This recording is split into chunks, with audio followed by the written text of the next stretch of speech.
잘 알다시피 두 개의 사소로 이루어졌는데요. 인변오고 흰백자죠. 인변은 사람 인자가 변형된 형태고요. 흰백자가 음의 역할을 하는 글자인데 백이 그대로 백이 되면서 사람 가운데 말이 되는 사람을 갖다 표현하는 거죠. 자, 그런데 이 흰백자가 앞에서도 한번 나왔는데 그 자원에 대해서요. 오늘날에도 분분해요. 사실은 의견들이 분분한데 정론들이 없다 이거죠. 그런데 저는 그 가운데 이제 하나의 자원으로 설명하고 있는데 여러 자원이 뭐 얼굴과 관련돼 있다고 하고 또는 엄지손가락과 관련이 됐다고 하기도 하고 그렇죠. 어떤 사람은 해하고 관련돼 있다고 하고 뭐 어떤 사람은 불똥하고 관련됐다고 하기도 하고 또는 어떤 사람은 동물 알갱이하고도 관련됐다고 하기도 하고 그냥 문자학자들마다 조금씩 달라요. 공문 알갱이, 얼굴, 엄지손가락, 해, 불똥. 자, 그런데 그 가운데 저는 어떤 주장을 하냐면요. 제 견해는요. 그래도 한 30년 동안 공부하다 보니까 그래도 가장 타당성 있는 게 뭐인지 근데 이게 흰색이 희다라는 것이 색과 관련돼 있잖아요. 색깔 한자로 치면 백색이죠. 백색. 색을 뜻하는 글자가 빛색자인데 뜻이 빛이잖아요. 빛과 관련돼 있잖아요. 흰색이 빛과 관련돼 있잖아요. 이 빛깔이라는 게 추상적인 뜻이잖아요. 지금 이게 추상적인 뜻을 나타내는 글자는 그 뜻과 가장 밀접한 어떤 물체를 빌어다 써야 돼요. 근데 그 물체가 이제 공문알기라고 하는 사람도 있고 얼굴이라는 사람도 있고 엄지손가락이라는 사람도 있고 불똥도 있고 그런 거죠 지금. 자, 그런데 생각을 해보자고요. 빛이라는 게 세상을 밝혀주는데 그 빛이 낮에 세상을 밝혀주는 빛이 뭔가요? 해죠. 해. 근데 밤에는 해가 있어요? 없어요. 없죠? 네. 그럼 밤에 세상을 밝혀주는 건 뭐예요? 아니요. 불빛이죠, 불빛. 네. 불이잖아, 불. 그러니까 낮에 세상을 밝혀주는 건 햇빛이고 밤에 밝혀주는 건 불빛이에요. 예.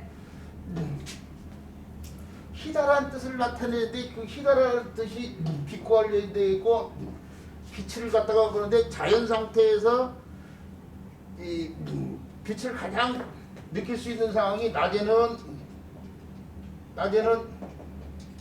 햇빛이고 밤에는 불빛이란 말이에요. 자, 그런데 이 낮에는 그러니까 구체적으로 말하면 이제 해가 되고 밤에 불은 뭐냐면 옛날 사람들이 밤에 불을 핀 게 등불 같은 걸 핀단 말이에요. 근데 불의 작은 덩어리를 불똥이라고 해요. 불똥으로 보는데 요 글자에 고문자 보면은 이렇게 표현돼서 이렇게요. 이런 식으로.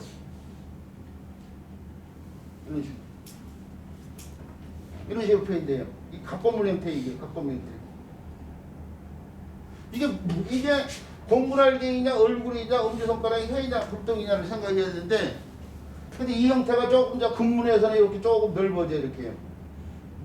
이 넓어진 형태로 이렇게 바뀌고 그거의 소진에 넣어가지고 결국 이런 형태로 바뀌고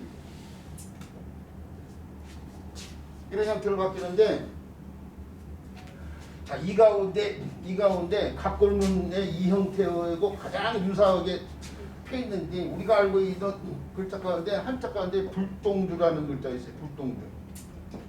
불똥주. 그냥 오늘날 그냥 점으로만 이렇게 찍은 거예요. 근데 원래 이 글자의 고문자가 각골문에 보면 이렇게 표현됐던 글자 이렇게.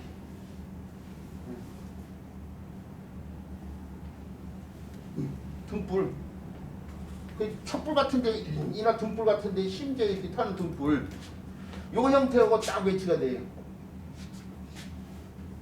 이 형태하고. 그 모습이 이게 빛이라는 게 다 합쳐놓으면 빛의 삼원색이 뭐예요? 적색, 청색, 녹색이거든요. 우리가 세계 삼원선은 적색, 청색, 황색이잖아요. 세계 삼원색은 세계 삼원선은 빨강, 파랑, 그 노랑 해가지고요. 황이요, 누르황자. 적적황이지만 빛의 삼원색은 적청록이요, 녹. 적청록인데 요것을 합치면은 요거 세개 삼원선을 합치면은 뭐가 돼요? 무슨 색깔이 돼요? 그렇죠, 흑색이 돼요, 흑색. 요거 삼원색을 합치면 뭐가 돼요? 흰색이 돼요, 흰색, 백색. 그러니까 지금 흰백자가 빛과 관련됐다는 밀접한 의미가 있는데, 그런데 그 빛이 낮에는 햇빛이고 밤에는 불빛인데, 그 낮에 영향을 준 건 해고, 밤에 불빛은 불똥에서 밝히는 불빛이잖아. 이게 불똥줄자가 바로 내려야 이 형태하고 매치가 된다니까요. 그래서 저는 예전에는 저는 해를 갔어요. 해. 왜 그러냐면은 흰백자의 희다라는 뜻은 내려 해하고 관련됐어요. 어원이. 흰백자의 기본적인 희다라는 말이 어원이 해하고 관련되어 있는데, 자형은 불똥하고 관련됐다니까요. 그러니까 이 해 낮을 밝히는 햇빛에서 희다라는 뜻이 나오고, 그 다음에 밤을 밝히는 불똥에서 흰백이라는 글자가 나온 거예요, 지금. 근데 그 두 개가 다 흰 빛과 관련돼 있고, 빛의 삼원색이 합쳤을 때 흰색 관련돼 있다 이거예요. 저는 과학적으로 이렇게 봐요. 그리고 또 어떻게 돼요? 실질적으로 고문자를 통해서도 그렇게 보고 있어요. 고문자를 통해서도 이게 이제 나중에 똑바로 된 점으로 바뀌다가 오른쪽으로 찍는 점으로 이렇게 바뀌어서 오늘날 이렇게 쓰고 있는데, 주인줄자 이런 데서도 볼 수 있죠. 여기 쓰이는 글자예요. 이게 신주줄자, 불똥줄자예요. 이게 원래. 자, 그래서 우리 선생님들이 불똥줄자하고 흰백자의 고문자를 들어서요. 이 글자를 갖다가 자원을 갖다가 파악하는 것이 도움이 되리라고 생각한다는 얘기인데, 저는 일단 그렇게 보고, 이게 처음 얘기로 돌아가지고 그런데도 불구하고 정론은 없다고 했어요. 제가 봤을 때는 그런다 이거죠. 제가 봤을 때. 예. 그동안에 얘기한 것처럼 아니야 나는 뭐 엄지손가락 관련돼 있어, 뭐 또는 얼굴 관련돼 있어, 그렇게 따진다고 해도 제가 이의를 제기할 수는 없어요. 왜 그러냐면 제게 내가 100% 옳다고 확신을 갖지는 못하니까요. 근데 저는 30년 동안 공부해본 마음이 이렇다 이거예요. 자, 그래서 흰백자에 대한 설명을 이렇게 드리는데요. 이 흰백자가 다른 글자 구성에 도움을 주면서 음의 역할을 하는 글자가 있는데, 그런 글자로 써요. 일백백자가 있고요. 한일자와 관련돼서 한나의 단위 관련된 일백백자 원리 있고요. 그 다음에 이렇게 해가지고 이렇게 쓰이는 글자인데, 백은백인데 이 글자를 이렇게 쓸 수도 있어요. 이렇게요. 일백백자로요. 근데 이게 동백, 측백, 편백을 때 쓰이는 글자인데요. 여러 나무의 이름에 쓰기 때문에 잣나무백 하지 말고 나무 이름백 이렇게 표기를 한 게 더 온당하다고 제가 말씀드렸죠. 예전에도. 이제 오늘날 이걸 잣나무백 하는 사람들이 많아요. 실백이라는 말이 잣나무 열매를 말하는데, 그 실백에만 쓰이는 게 아니라고 했죠. 자, 그 다음에 넉백자예요. 혼백을 때 쓰인 글자예요. 사람이 죽으면은 몸에서 넋이 나오는데, 혼 하늘 올라가고 땅으로 흩어진다고 한 거래요. 그래서 혼비백산 그런 말이 만들어졌잖아요. 그때 쓰는 넉백자예요. 넉. 기백이 있다 뭐 할 때 쓰는 글자. 그 다음에 수건건자가 달라고 치면요. 수건건자가 달라고 치면은 백은백인데 무조건 외우면 안 돼. 이해를 해야 된다니까요. 이해. 네, 이해를 해야 되는데, 수건건자가 달라고 치면은 그렇죠. 방직물로 짠 물건 가운데 가장 수건이 쓰임이 많아요. 그러다 보니까 수공관자가 달라붙으면은 방직물과 관련돼 있어요. 방직물. 네, 대포자 이런 데서도 알 수 있듯이 이게 방직물 가운데 비단을 나타내는 비단 백자예요. 폐백을 때 쓰이는 백자예요. 폐백. 네, 폐백을 드린다 할 때. 이 글자를 알아야면 비단금자도 설명할 수 있는 거잖아요. 그죠? 네, 비단금자. 자, 그 다음에 백이 아니라요. 이쪽을 밑에를 좀 지우고 써보는데요. 백이 아니라 박으로 쓰이는 글자가 있는데 칠박자가 있어요. 손을 사용해서 치는 박이죠. 그래서 손숫자가 변화된 제방변을 붙여서 박수 올 때 쓰여요. 박장대서 올 때 쓰이는 칠박자가 있고요. 그 다음에 들이닥친다 이거예요. 예, 개봉박도 올 때 쓰는 글자, 뭐 육박자 할 때 쓰는 글자, 닥칠박자예요. 닥칠박자. 길을 따라서 들이닥치는 거예요. 박음박인데 닥칠박자예요. 이 제가 칠판에다 표기하는 글자의 뜻이 조금씩 다를 수 있어요. 우리 선생님들이 기억하고 있는 것과요. 왜 그러냐면 책 뜻이 하나의 글자가 여러 가지 뜻이 있는데 내가 책처럼 배울 때 어떤 걸로 배우냐에 따라 조금씩 좀 달라요. 아까 선생님 것처럼 이걸 굿설무라고도 호반무라고도 하고 그러잖아요. 네, 그런 것처럼. 이제 저는 이제 본예에 가깝게 그런 뜻을 표기하려고 지금 생각하고 쓰고 있는 거예요. 그 다음에 지게미 박자, 술지게미. 그렇죠. 쌀미자를 써야 돼요. 예. 그러니까 지금 우리 이명 선생님 얘기처럼 이해하고 있기 때문에 그렇게 얘기를 하는 거예요. 아, 지게미라는 뜻의 영향을 주는 글자가 쌀미자가 있고 혹은 기억을 이미 해놨기 때문에. 네. 지게미. 그런데 더 중요한 것은 글자를 아는 데서 끝이지 않고 그 글자가 쓰이지는 어휘까지 신경을 써야 된다고 했잖아요. 그러죠? 지게미 박자가 쓰이지는 어휘가 뭐가 있다고 했어요. 지난번에 얘기했어. 우리 선생님 잘 모르더만. 이 지게미, 그 지게미 때문에 가축 사육이 굉장히 늘어났다니까요. 폭발적으로.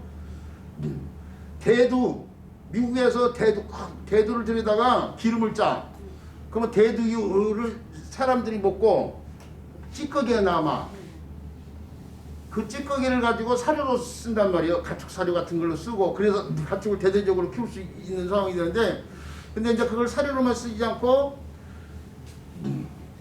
비료로도 만들어. 거름으로. 근데 그걸 갖다가 강아지들이 주워 먹는다고 했잖아. 유박 비료. 유박. 기름 짜고 남은 찌꺼기로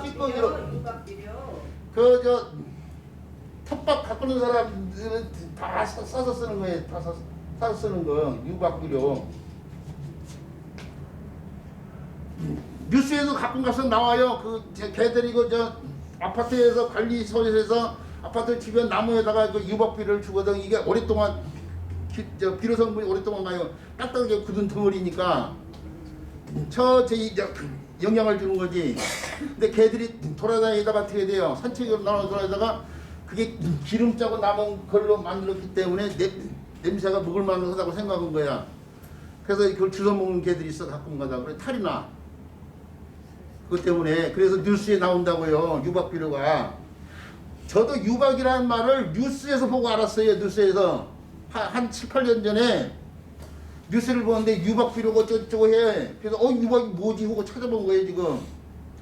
그리고 올해 대학 수학률 시험에 언어 영역에도 커피박이라는 용어가 등장했어. 아 진짜요? 커피 짜고 나면 찌꺼기, 커피박을 그걸 어떻게 활용하느냐 뭐 이런 그런데 제가 해마다 대학교 수학력 시험이 있으면 그 시험 다음 날 꼭 시험 문제들 하면서 들여다봐요.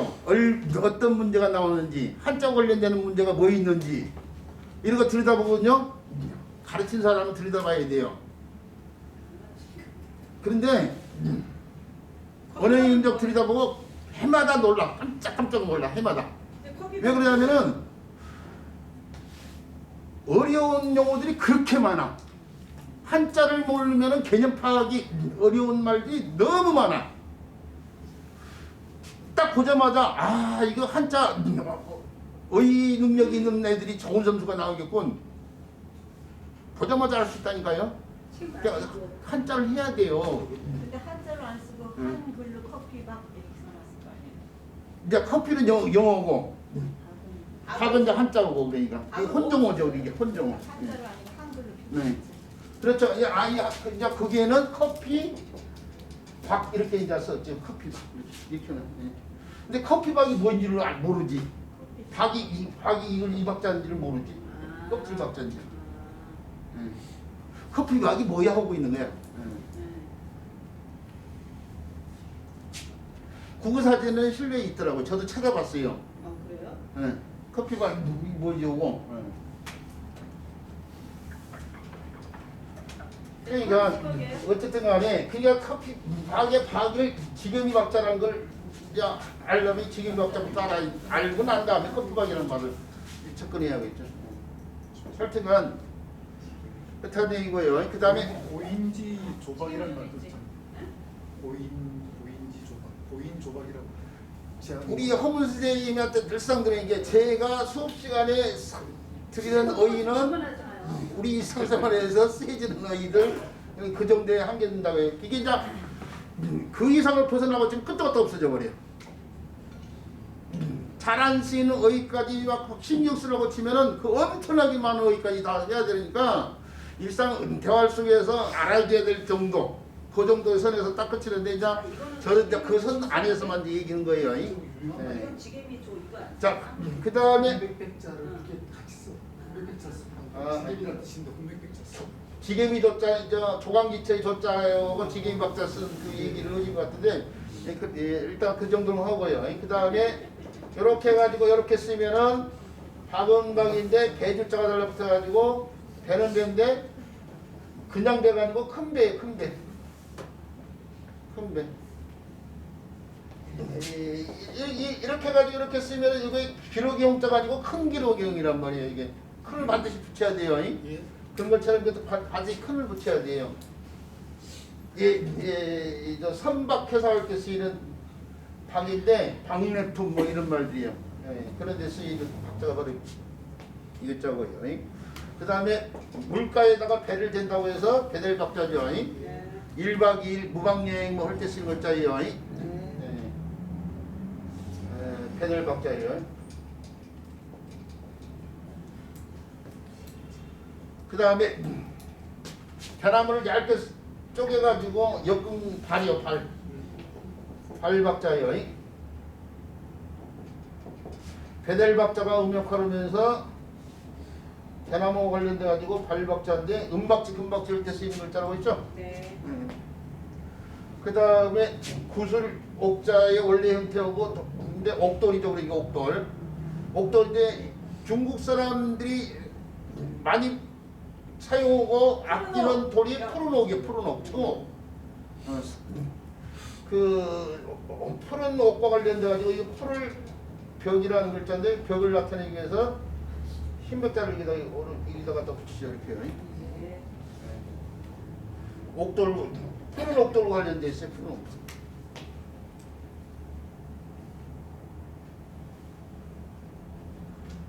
자, 요런 데에서 음역하는 글자가 흰백자인데 막백자도 마찬가지다는 사실을 알고 거예요. 자, 그 다음에 배워야 될 글자예요. 쉬웠다 같은데. 많이 나왔으니까 이게 그 다음 글자가 설명이 좀 길어져야 될 것 아니에요? 쉬는 시간을 확 줄였은 것 같아서 여기서 일단 좀